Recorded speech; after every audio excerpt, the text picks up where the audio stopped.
Christians believe many things and they often contradict each other, and we often argue about these things, and they often cause big arguments between Christians. And so the very nature of this question is challenging, and there isn't easy answers, and perhaps that's why we have so many and I have so little.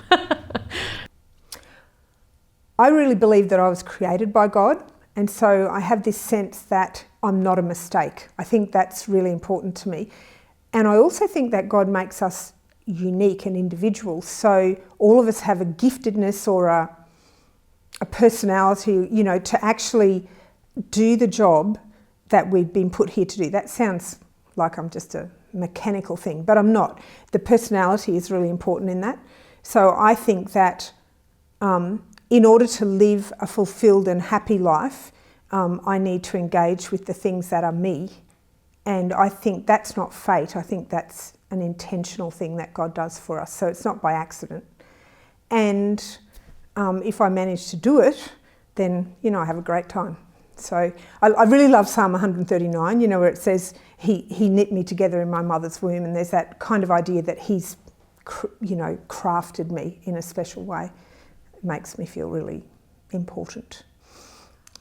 Well, I think it's a very interesting question in that we have a very significant belief that God has created us in God's image and God gives us a choice. And I think the choice piece is at odds with that we have a predetermined path to travel. And I think there's a real gift in that. I think God is there and God's with us in the choices no matter what choice we make. And sometimes we make good choices, sometimes we don't. Probably not so often in my case. Some people think that God has a plan for them and they use the language of God being in control.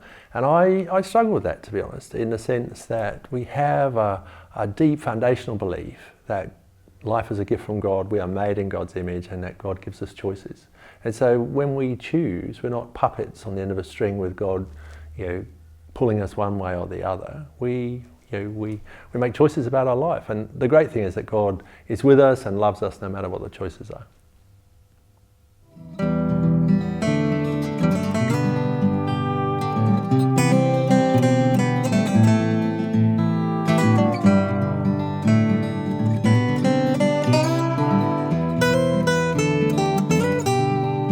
And when we lose our way, well, you know we'll get there still.